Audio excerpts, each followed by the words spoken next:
Hello and welcome to the More Queer Trek panel in which we look at LGBT identity in the Star Trek series and especially the emerging series, Discovery, Picard, and the Lower Decks.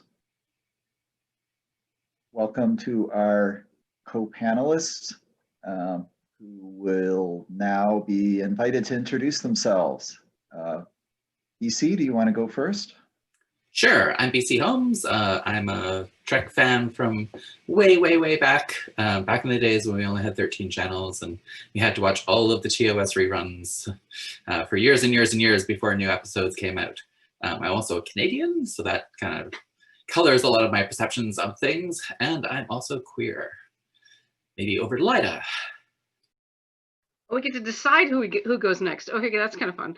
Hi, I'm Lyda Morehouse. I'm also an old Star Trek fan. In fact, behind me I have some of the old Star Trek books that I grew up reading, including things like the photo logs and all that stuff. I was big into the original Trek back in the day.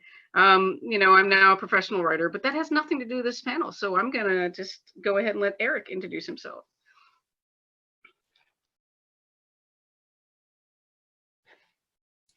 Unmute. You're muted, Erik.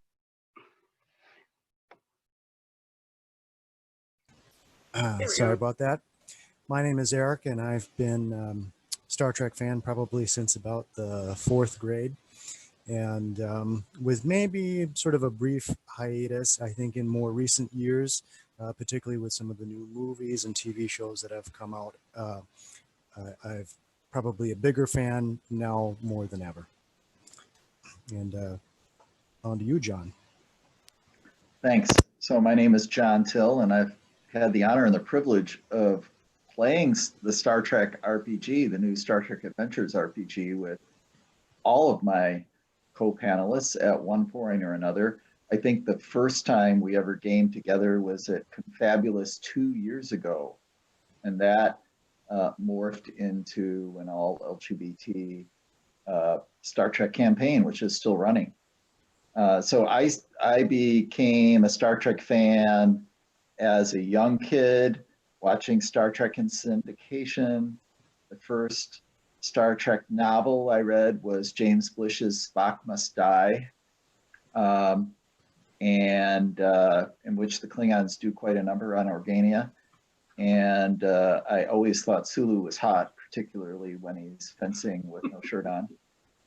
And I built Star Trek models as a kid, and so on and so forth. So our panel today is focused on the topic, as we said, of queer Star Trek, and especially of how Star Trek is changing from the emerging series. But Star Trek has a history of not being very LGBT affirming. So who can ratify that notion and talk a little bit about Star Trek's past and how they weren't really very up to snuff as far as LGBT goes? Well, I guess I could talk to that, if only because I'm also a fanfic writer, and I think it's the testimony to the fact that the original Star Trek did not have a lot of queer content is the fact that so much now exists in terms of fan fiction, including the fact that the idea slash just comes from the idea of people who wanted to pair Kirk and Spock and McCoy and Spock and everybody else, because we still missed having any kind of representation there. I was doing just a tiny bit of little research before here, and I know people want to talk about this, so I'll bring up the idea that when you look up sexuality and Star Trek on Wikipedia, you discover that the first thing listed is the interracial kiss between Kirk and, I'm going to say the wrong name because there's a Bleach character named Urahara, and I'm going to end up saying that instead of Uhura, right? Did I say it right finally? Yes. Anyway, and I think it's interesting that was such a big deal, and yet it took us forever to get, a queer kiss on Star Trek, many years later. And I forgot to say in my introduction, I'm also queer. So I realized I forgot that. So anyway, yeah, do people want to talk about where we went from beginning to now? We had some thoughts about that ahead of time, so let's open it up. So in the original series, like, you do see a little bit of possible LGBT representation in the sense of stereotype characters. Oh. You know, there's sort of space Liberace in the Squire of Gothos. And a number of the villains are kind of Queenie. Cyrano Jones, certainly a little bit. Harcourt Fenton Mudd, a little bit. That doesn't mean they're not heterosexual in terms of their behaviors towards other characters, but there's a little bit of that subtext with those characters. Sure. I mean, I think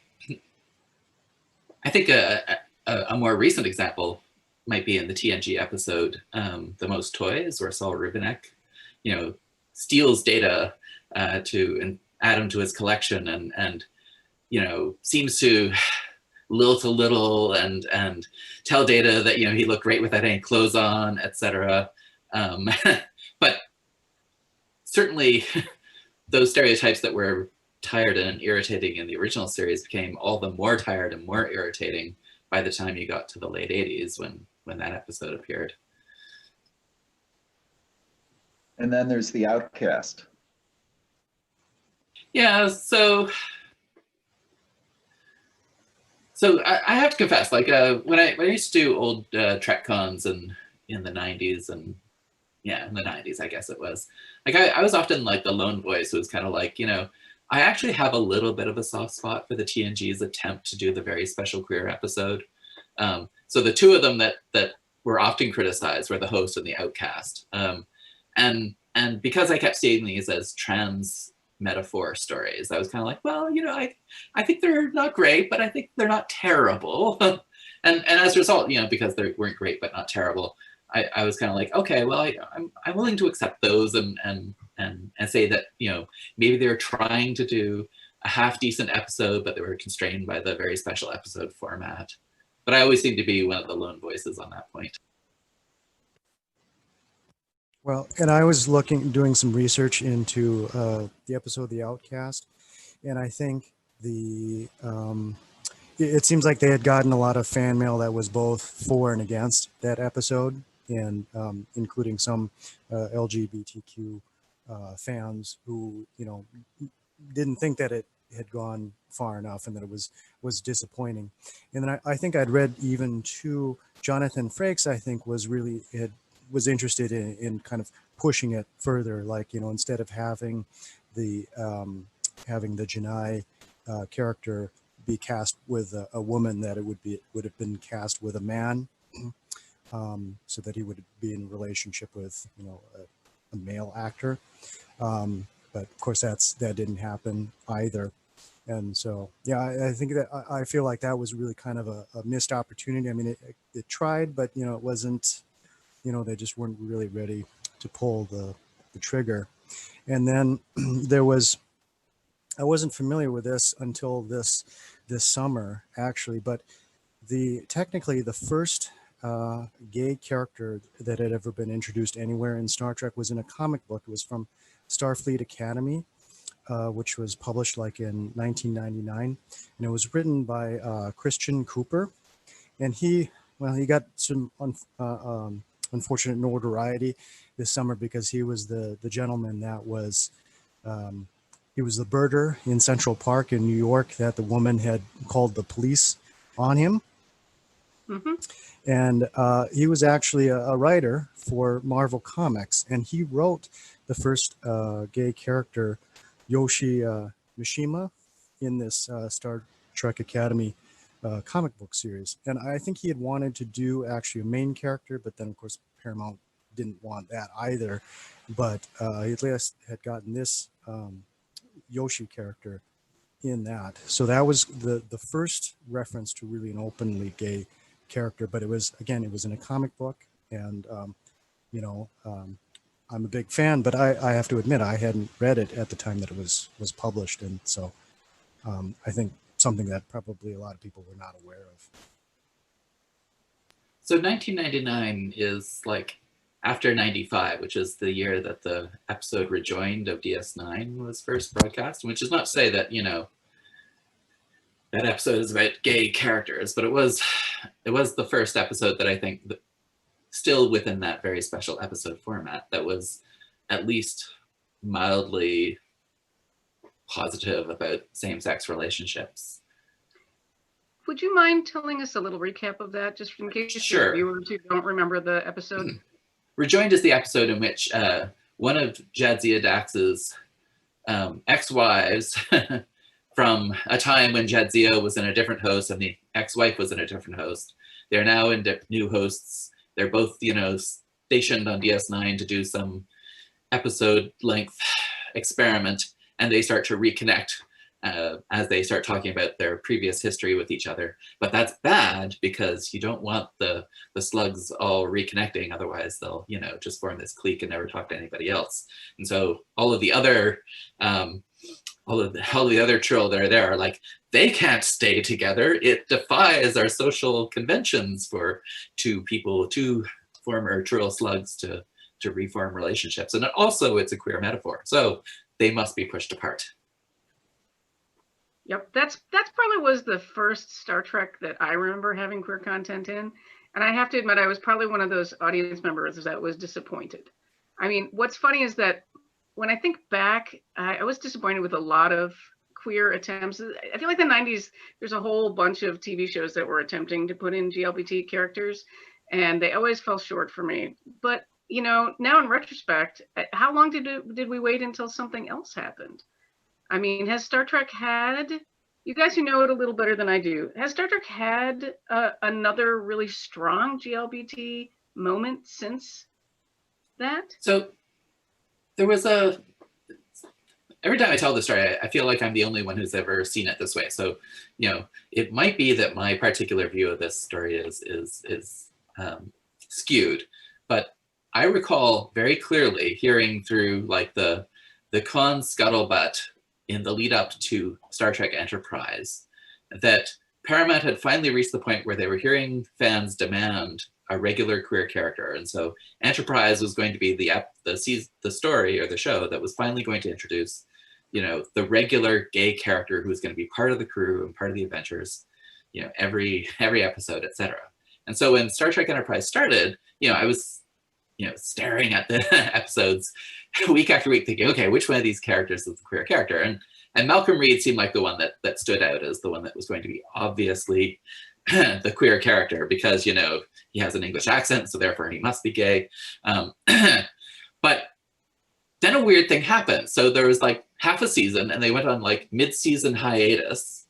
And then they come back from mid-season hiatus. And even in that hiatus, I'd heard rumors that Paramount had gotten cold feet and they no longer wanted to do a regular queer character. And so when it comes back from hiatus, the second episode after it comes back from hiatus is this one episode that has a B plot in it. And in the B plot, Hoshi is given this assignment to find out what Malcolm really likes, because he's a very private person. His birthday is coming up. Archer wants to do something really nice for him. And when I started watching this episode, I saw this as immediately designed as a queer narrative. Like, the thing she's going to discover is that Malcolm is gay, and this is going to be the coming out episode for Malcolm. Except at the very last minute, what she discovers is not that he's gay, but that he likes pineapple. And I lost it at that. Like, I was just like, really? Like, this is the queer coming out moment? He likes pineapple? Like, that's awful. And that turned me off of Star Trek for years afterwards. I kept watching the show, but, I went from being like this uber Trek fan to somebody who's like, I can't believe that they can't get some more queer representation on this series. And I felt that way for years afterwards. And when you think about how much sexuality there was in Enterprise, it's an even bigger crime because it's not some sexless future where we're exploring the borders of the Federation. It's an episode where people are like stripping down to decontaminate, and after they come back from being on a landing party. And rub lotion on each other. Don't forget that part. Yes, the circular motion. So we do have as this is being live streamed to YouTube, to the ConFABulous channel on YouTube, we are getting comments, and the first comment in, and others who are participating in the con, we'd welcome your comments too. is Anna says that I love the idea that the aliens and villains are the queer feeling characters in the original series, and that series felt so heteronormative and macho when I was a kid and colonial. And a shout out to Lyda as well. Hi, Anna. Yeah, but I think that that's kind of typical of queer coding of villainous characters. Like that was the a lot of queer history is about, you know, let's queer code the villainous characters so we feel okay when they get killed at the end. And Joe Aggie is watching as well, and he was commenting that he thinks that they sometimes float a rumor like of an LGBT character to see if the audience is ready, and that he recalls hearing the early writer's guide for Harry Kim with him as a gay character. And I always thought there was really strong, this is John speaking now, that there was really strong kind of gay energy between Paris and Harry Kim as well. They would have made a really good couple, I think. Yeah, and then it takes until Star Trek Discovery before we get a regular character who turns out to be gay, who's just there doing stuff, and then they still manage to go for the trope of kill all your gays, which was the part that I almost threw everything against the wall and said, forget this forever. But luckily I was too hot for Michelle Khan, so I was able to stay for my own personal reasons. But yeah, it is interesting. It took, because when did Discovery came out? Just only a couple of years ago, and it took them that long. They were floating all these rumors, and then finally they did it. And I have to say, I don't know, how did you guys feel about, I mean, I don't know if everybody watched Discovery, but what is the general take on the characters in Discovery, the canon gay couple, and then we have the lesbian that we pick up along the way too. So do you have thoughts? I mean, I can talk about it, but I don't want to be the only one. I mean, I love them as characters. I had to stop watching for several weeks after they killed off half of the relationship. I love the little domestic scenes you get between them. You know, there's a scene where they're both like doing their morning or evening ablutions in front of the bathroom mirror, etc. I love those moments, but there's still this part of me that's kind of like, why did it take this long? Like we open this talking about the first interracial kiss. Star Trek was progressive when it first came out. It had a diverse cast. It was international. You know, it had women in positions of authority and all these other sort of supposedly, you know, uber progressive elements to it. But it really, really, really failed when it came to queer representation, and I'm bitter about that. Yeah, my feeling was that it was really about time, right? I mean, I think that I don't know what we would say if they hadn't finally done it, and then you know, and then of course too, then the fact that Culber dies, right? But then they do bring him back, which obviously is a pleasant surprise. But then even when they do, it's like their relationship hasn't quite normalized either. And so I guess what's maybe good about that, I think, is that it's maybe sort of putting, I don't know, to me, I think makes it feel more realistic, perhaps. I mean, I was one who, when I was a kid, one of my favorite cartoons growing up was Robotech, and they showed romances in that cartoon, and to me that always seemed like more realistic, that people should, you know, fall in love and things like that. And I think now it goes the same thing too with you know, homosexual relationships, that, you know, it's like you want to see that because that's just, you know, that's the world that, you know, we know, we associate, and then why don't we see that? And so you know, I think that's one of the things that I take away from finally being able to see that in Star Trek. I guess on the sort of the like most abstract way of doing cultural critique, you could look at Star Trek as the original series happening, you know, wholly within liberal discourse, which was during the Cold War, recognized national boundaries. And, from the 19th century on, we find that gender identity and sexual orientation tends to, like, sort of variance from heterosexual and cis-normative identities tend to be viewed as potentially treasonous. In the UK, homosexuality is dangerous because it can cross class lines, and that even gets eroticized.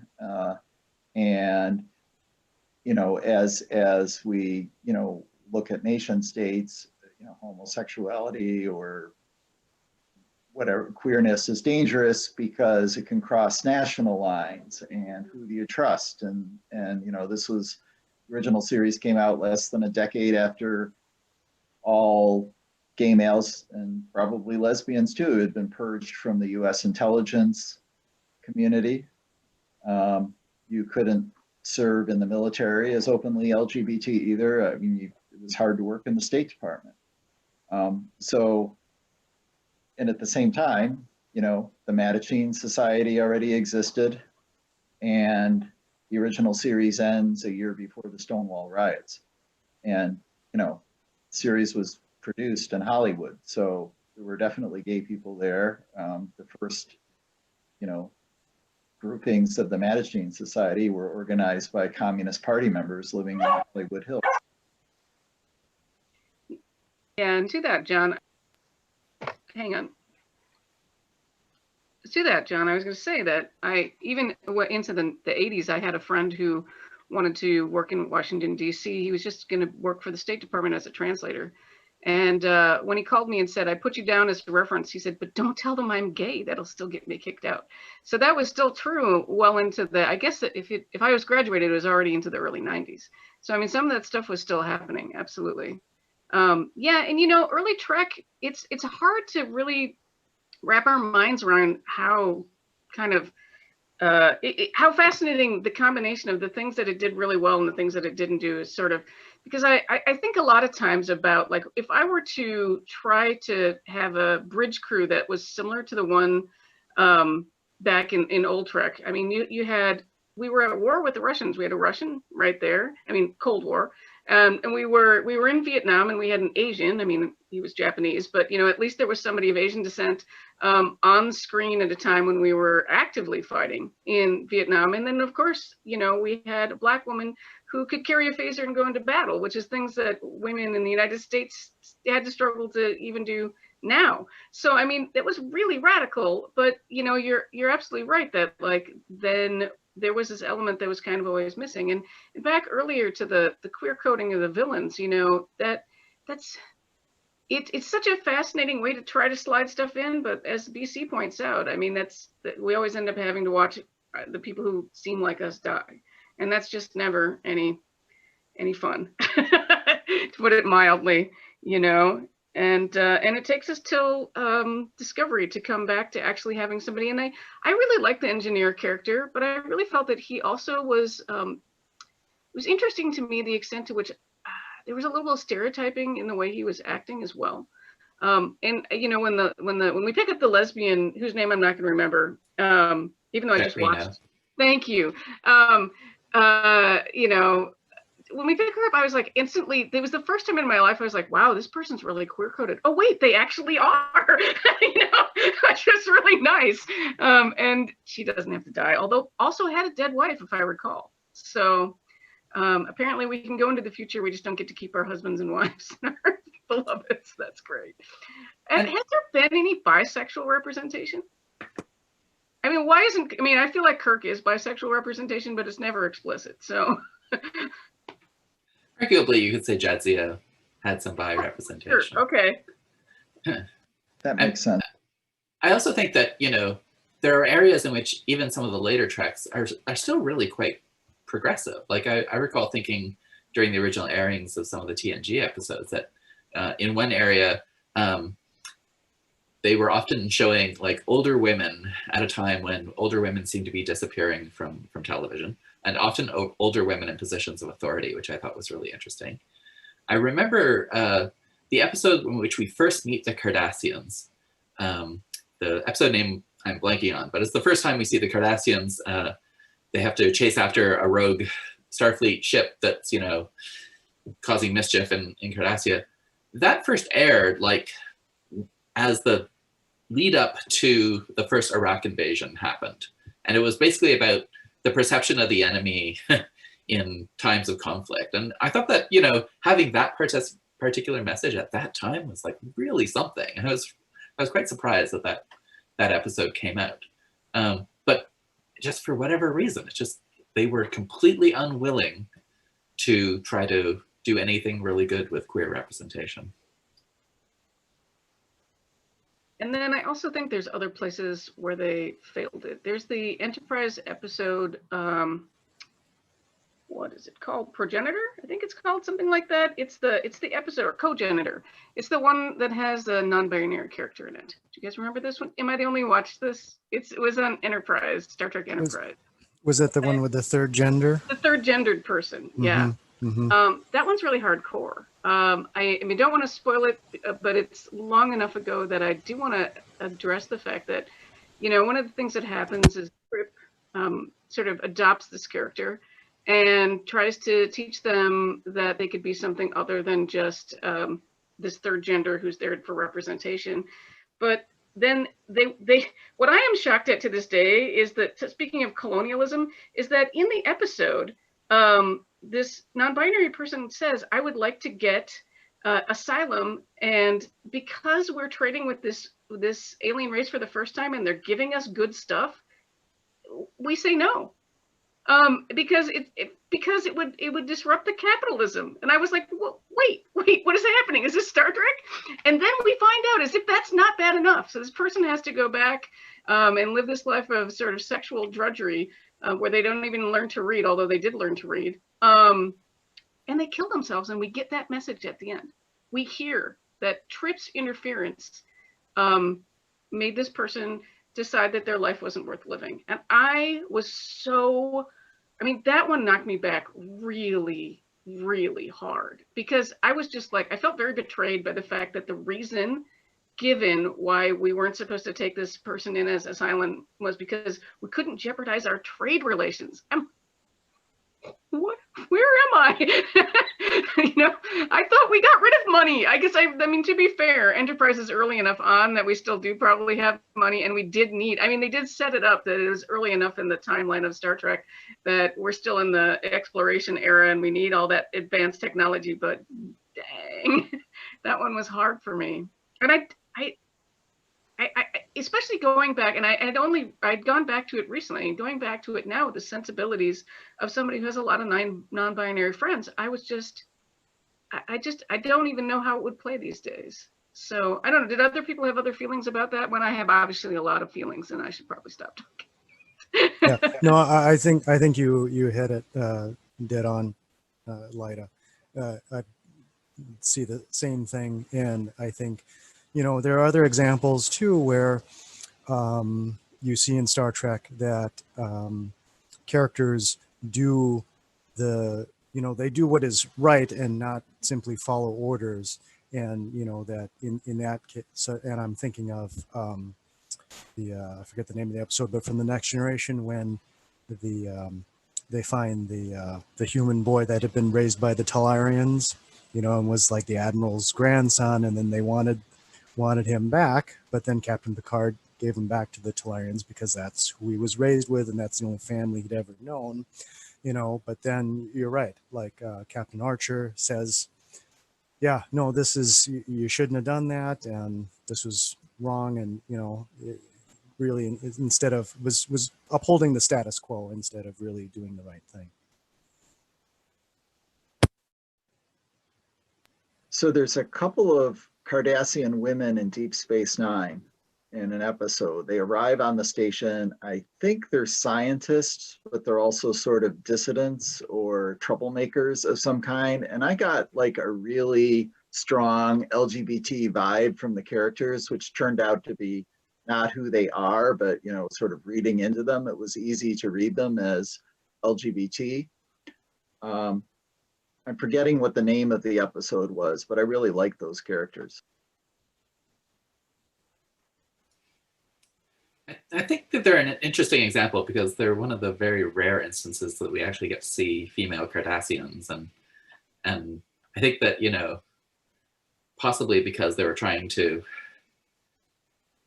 create this sort of gender dynamic in the Cardassian society that, you know, allegedly is different than our society, where being involved in the sciences is just not something that men are good at, apparently.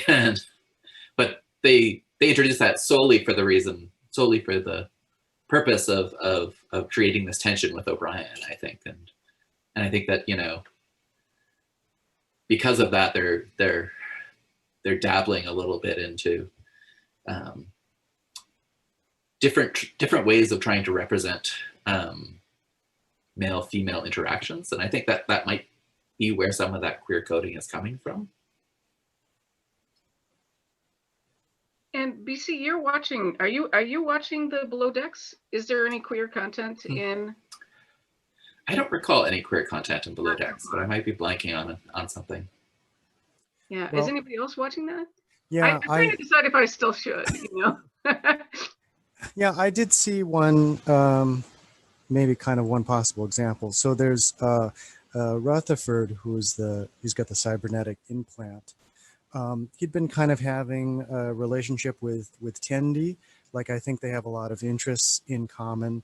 And there was one episode that I think he admitted that he thought she was cute.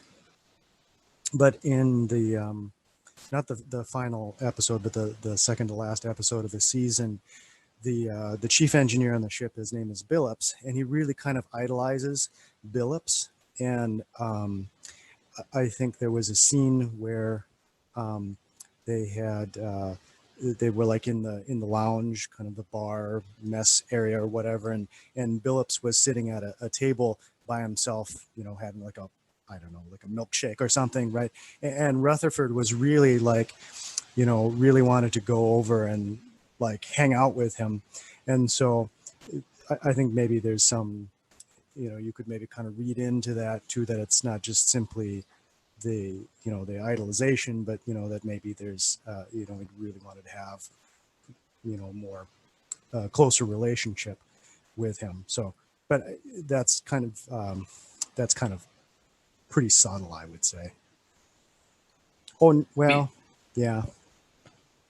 But isn't the more interesting example the Picard example, which, spoilers? Tell us. I want to hear. Can we hear somebody? Is it spoilers not okay? Come on. So the Picard example is really subtle, but it's kind of yay making because it involves a major character. So in the final episode, as we're wrapping up the episode with our, you know, montage sequence to see all the characters to be sure that, you know, they're all still alive and what have you,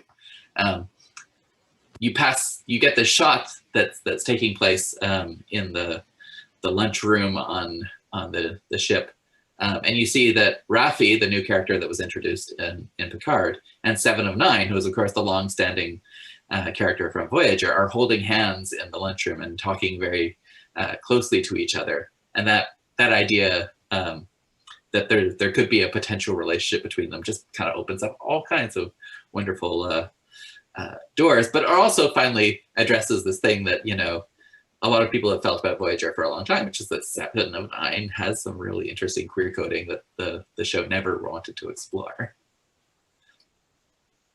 So here, I really love that scene at the end of the season. That just made the whole season. So there's a really interesting comment here from Amalia that in one episode of Lower Decks, Beckett Mariner, who's a female character, the non-law-abiding ensign, her old friend, who is a woman, visits the ship, and one of the Lower Deck creators said in an interview that the implication was meant to be that they'd been lovers. Long pause there for drama with the but they didn't want to make it explicit because that wasn't what the show was about. Social media reaction to this has been, oh, come on. And Larry is saying that in DS9 episode Destiny, which is season 3, episode 15, is the episode with the 2 Cardassian scientists. And Joe also mentioned that Lower Decks is worth watching through. I've been watching it bit by bit, and it feels pretty polymorphously perverse, but there isn't a lot of explicit queer content, but there is sort of a human Shambleau kind of interaction at one point. An alien mimic that looks like a woman, but when the time comes to start getting romantic, develops these like flappy things that go out, and then they like their kiss is to inseminate you with eggs. That was kind of fun. So we'll have to see where Lower Decks goes, but I'm enjoying it, and it has a Vendorian in it, which is good. And I was going to say, and I was the one who. Oh, I'm sorry. Go ahead, Eric. Well, just to add on that, there was the season finale. I hadn't finished watching it, but in it the Cation, the feline doctor Teana, she confides to Mariner that she wants to have a relationship with the Bajoran security officer, and it's pretty explicit about her desire. It's pretty funny. Interesting. Yeah, and I was going to say, I had earlier asked if there was any good bisexual representation, and then I even went off on how hot I found Michelle Yeoh, and totally forgot there is a very explicit bisexual scene when they go to Klingon to try to Klingon homeworld to decide whether or not they're going to obliterate. That's a word. Destroy it. That's the better word. She's seducing some Orion slave folks, and she takes one of each gender, and it's very clear she satisfied them both. So, I mean, A++ representation there for bisexuals, especially since you get to be Michelle Yeoh. I guess that also makes me think about the fact that we haven't talked about Mirror Kira. I think that's some of the earliest bisexual representation I can think of from the show. That's a really good point. So DS9 is kind of a turning point for a lot of different kinds of representation starting to increase. Yeah, although it's also interesting that the Mirror Kira fits neatly into that queer coding of villains to make them more evil trope. That's right. And we haven't seen a queer episode that's the equivalent of Cisco suddenly becoming a 1930s or 1940s science fiction writer and dealing with racial discrimination either. And maybe we don't want to see an issue episode around queer identity. I'd still kind of like to see one, but I was really pretty shocked seeing the Doctor on Discovery die so meaninglessly.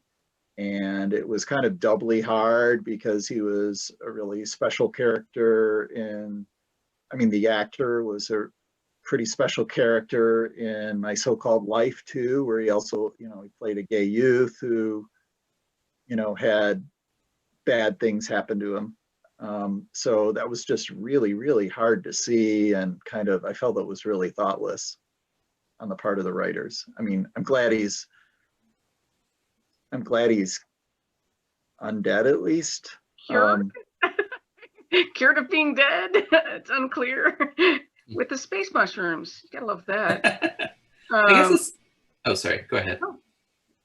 I was just wanting to tie this back to Lyda's point about, you can't have non-binary people joining the Federation because of capitalism. It just reminds me that, the rationalization for Paramount/CBS for a long time, or NBC, then CBS, for a long time, not having queer characters is that they foresee the sort of objection from the Bible Belt. And if they introduce queer characters, they're fearful that they're going to lose a certain percentage of their audience. And so for them, it's just a dollars and cents, argument that, they don't want to lose all of those additional sponsor dollars. They don't want to lose those additional viewer eyes to get the sponsor dollars. And so they just say, oh, well, you know, it's a safer choice for us not to include queer people because capitalism. And then I think that that's sort of interesting as well, as we're starting to see like this really increased internationalization of our media and the sort of international concerns that are continuing to affect our media. So, you know, marketing to the Chinese market is an element of that. Also, I think we may see something really weird happening given how anti-trans the UK has turned. I think that's going to start to affect trans representation in media. I mean, I think those are points that we have to factor in, and the only real answer to that is overthrow capitalism. Power. Let's do it. Starting with this panel. But on the other hand, I mean, there have been some announcements that we're going to get a non-binary and a trans character in the third season of Discovery, which I think could be a nice salve for some of those fears if they actually use those characters effectively. Yeah, so BC, are you, or anybody else, Erik or John, are you guys up on the rumors about who they're going to get to play that character? So for people just tuning in, there's sort of again, the groundswell of rumor of having a non-binary trans character come onto the show. And I'd heard that they're maybe going to try to find actual trans or non-binary actor. Is that true? What have you heard? They made an actual announcement. So there are actually two characters, one of which is non-binary and one of which is trans. The trans character is that guy, Ian something. He was in that Netflix show, OA, the OA. So he has apparently been cast as the trans character for season 3 of Discovery. And I can't remember the person who's been cast as the non-binary character, unfortunately, but an announcement has actually happened. So a couple more comments came in. Anna said that she normally prefers the villains. And Joe is mentioning that at least with streaming services, you don't have to worry about affiliate stations not airing the episodes. So on the one hand, there's kind of these international issues, but you might not have to worry about local channels. And Anna also commented that I can't believe that the Bible Belt in the US watches these shows. So there you go. And Joe is mentioning the name Ian Alexander would be one of the actors. Okay, thank you, Joe. So looking sideways, I'm reading, I do occasionally read Star Trek novels, I will admit, after many years of not doing so. And I'm reading some of the ones that are by Dayton and Mack that are in the Star Trek Vanguard series, which is original series and lots of espionage and intrigue in a sector of space with a space station as the central point. And there are some LGBT characters there. There's a sort of a Klingon who has been surgically altered to look like a human, like Arn Darvin from back in the day. She's in a pretty hot lesbian relationship with a Vulcan who has turned her into a double agent against the Klingons. So that's kind of interesting, you know, like you get that cross-border, cross-national kind of tension thing conflated or connected with sexuality again. But it's interesting to see that pop out. I have to say that like the writers for these series seem to always emphasize how hot the female characters are. So, you know, I'd like to kind of see more LGBT in Star Trek from a female writer's point of view, or maybe a non-binary writer's point of view. But I'm wondering what else is out there in Star Trek fiction, like the sort of official for the market fiction that might have touched on sexuality. I mean, I've heard good things about Diane Duane, but I've barely cracked her Romulan trilogy.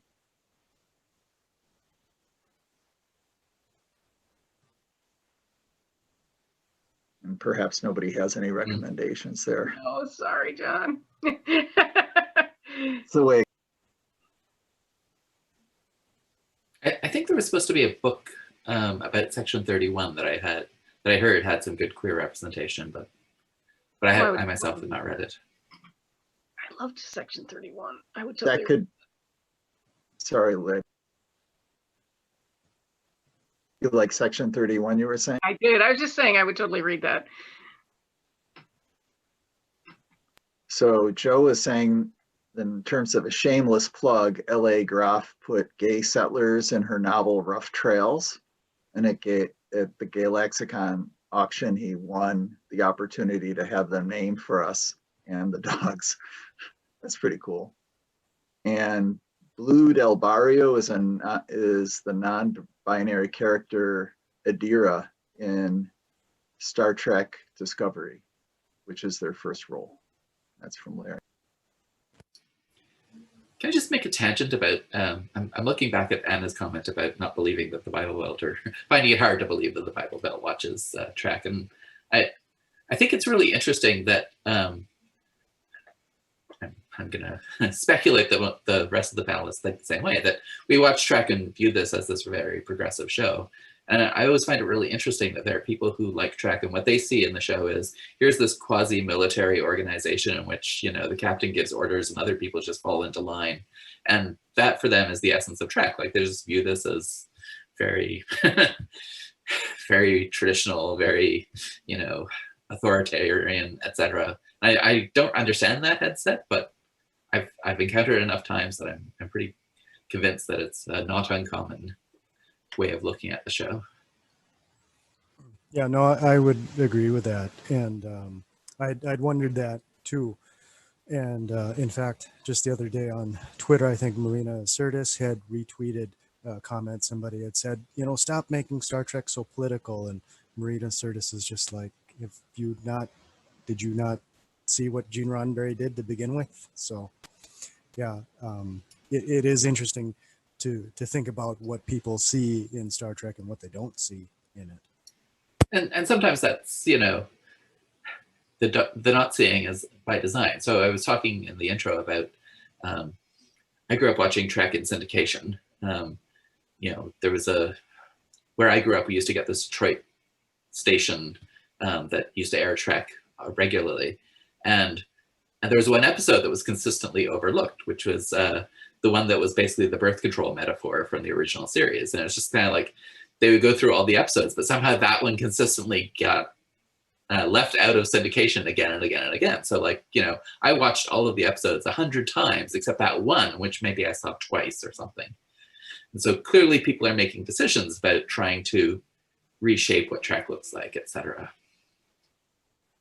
That sounds like The Mask of Gideon. Is that the episode? Mark of Gideon, yeah, that's Mark the of Gideon. one.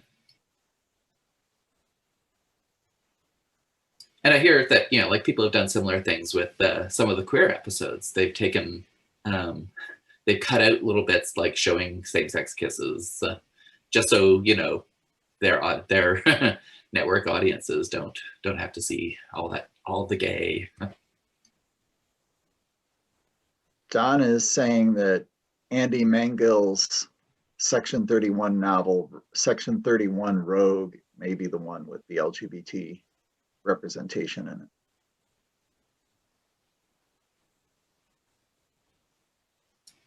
So, so there's Picard and Discovery and Lower Decks, and we're getting ready for Strange New Worlds at some point soon.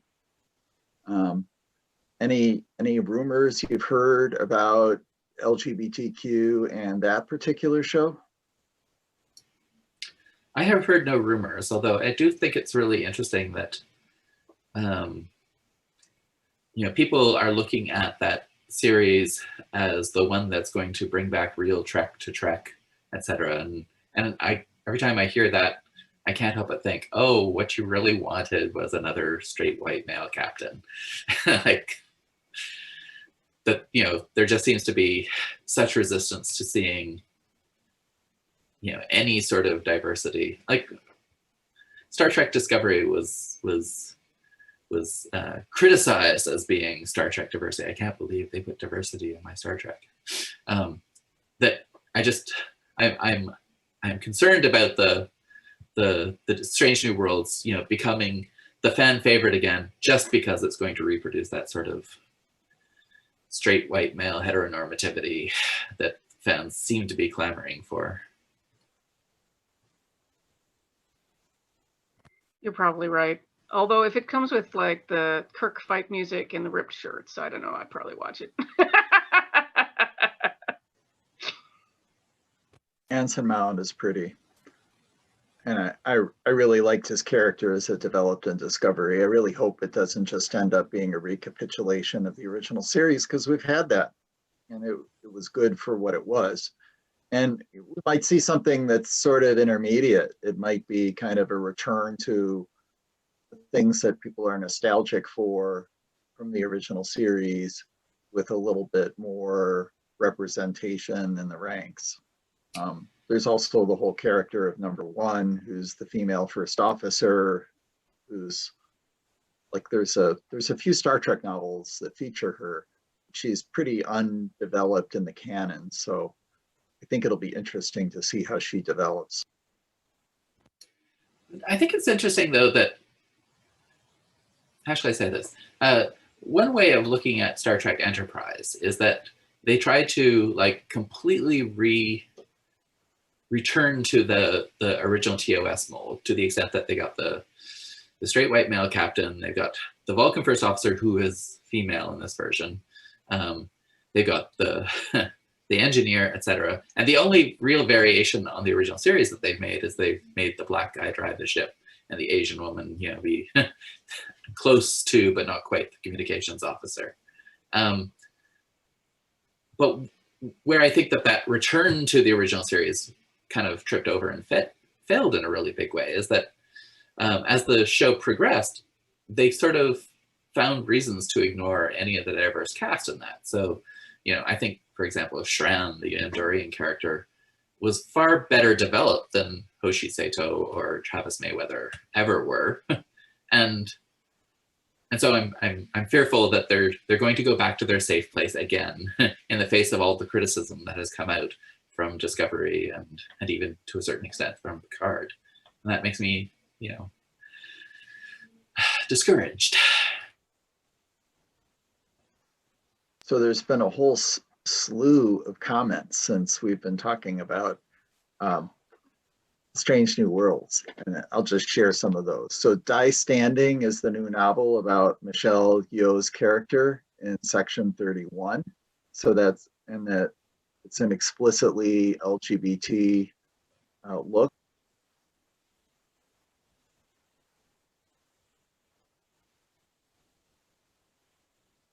Dead air is the enemy of all things.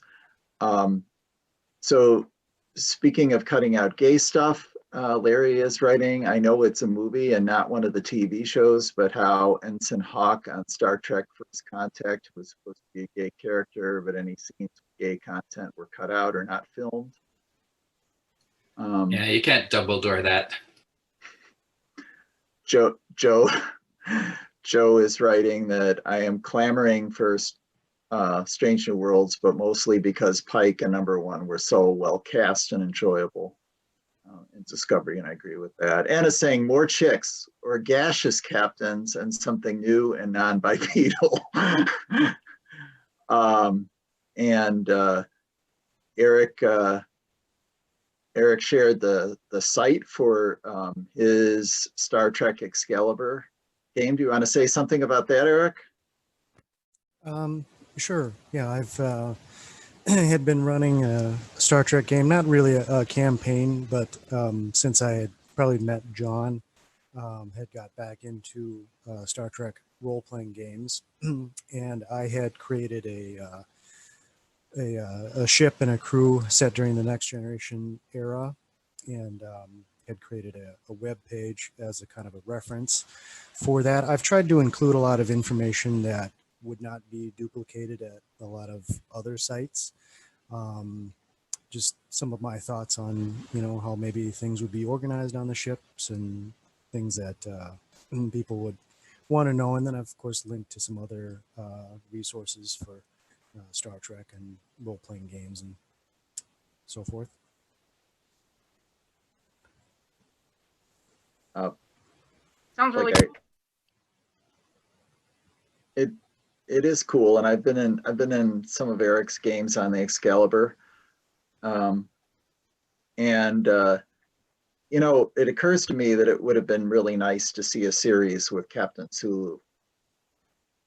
I think that could have really gone places. I think one of the best Voyager episodes, hands down, is the one where they're on the bridge of Sulu's vessel and they're kind of looking at the what happened at the time of the movie Star Trek: The Undiscovered Country. I mean, that was really fun. Yeah. I mean, I think you can't put that out on the table without also talking about George Takei's, you know, straight up assertion that Sulu was straight in the time of the Abrams-verse movies coming out. Yeah, I mean, how do you all feel about that? I think he was wrong. I think, you know, I get what he's saying. Like, if you go back and you look at some of the original series stuff, you know, even the motion picture, for example, where he's like, you know, completely stumbling and fawning over Ilia, because obviously she's gorgeous and therefore, you know, he hits the wrong switches on things, etc. So there are like these bits in the TOS world where he's shown to be attracted to women. So I think he's coming at this from the point of view of, I was playing a straight character when I was playing that role. But then, you know, he says, you have to respect that, respect the straightness of my original performance. And if you want to have a queer character, introduce somebody new that nobody knows, nobody cares about, nobody has any emotional investment in, and make that the queer character for the new series. And I thought, George, you should be more clueful about the dynamics of introducing new characters into Trek, etc. Like that, nobody's going to buy that. Nobody's going to have investment in that character, etc. That's why I think he was wrong. Well, and then of course in Star Trek Beyond, it was established that, you know, Sulu was married to a man. So I think a lot of fans had, wanted to embrace that, and so yeah. But the fact that he had wanted his character to remain straight, I think disappointed a lot of people. You had a theory about who Sulu's husband should have been in the original yeah, so I'll share that now if you like. So on the original series, there was a background actor named Billy Blackburn, and he played a character that was only named once in one episode. They called him Lieutenant Hadley, but he never had any speaking lines, and he'd also played various other characters that just passed by, right? And I hadn't even noticed this gentleman until on the Blu-ray for the original series. There was a documentary on there. It was like Billy Blackburn's home movies, and he had shot all of this behind the scenes footage, and it was really just charming and fabulous. And but then I looked, and this guy is sitting at the navigation station, probably even more. You always think of Chekhov being the navigator, but no, it's Lieutenant Hadley is in almost every single episode. And so I thought, well, if there was anybody that Sulu was going to have a relationship with in the crew, that maybe it was Lieutenant Hadley, because they would really be working so closely together. And then of course it was established that Sulu had a daughter, Demora Sulu, in Star Trek Generations. So presumably she would have been born sometime, whatever, prior to the motion picture, perhaps. And so, but there's no reason to say that the two of them couldn't have gotten married and they would have had a child by surrogate or something like that. So in the future, you can have children however you like. Exactly. So in my mind, I like to think that Lieutenant Sulu had always married Lieutenant Hadley. That's nice. I mean, I think you can build that out into a campaign setting or campaign direction. at some point for a role-playing game. I could see that. I could see that character like stepping onto the stage easily. I remember there was like this throwaway line in an episode of Star Trek Discovery where Stamets says, you know, he knows the astrobotanist on the Enterprise, and the very first time we see Sulu, I think, is in the cage where he's not the helmsman, he's actually the astrobotanist. Is it the cage or is it Where No Man Has Gone Before? I can't remember which, but you know, he's wearing the blue shirt and he's looking after the plants, etc. And so I thought, oh, that's so cool that, you know, they had that really, really subtle reference there. But it also kind of suggests that, yes, you know, queer people find each other in the future as well.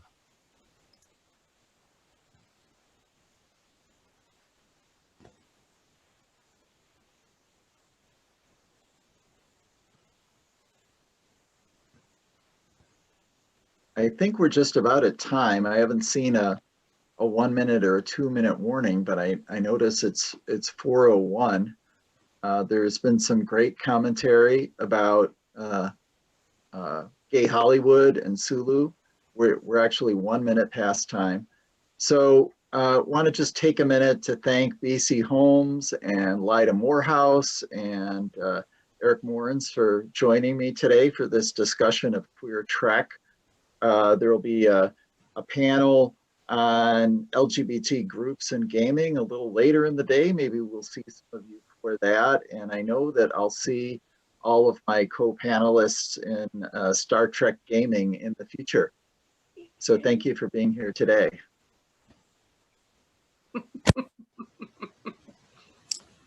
Thank you.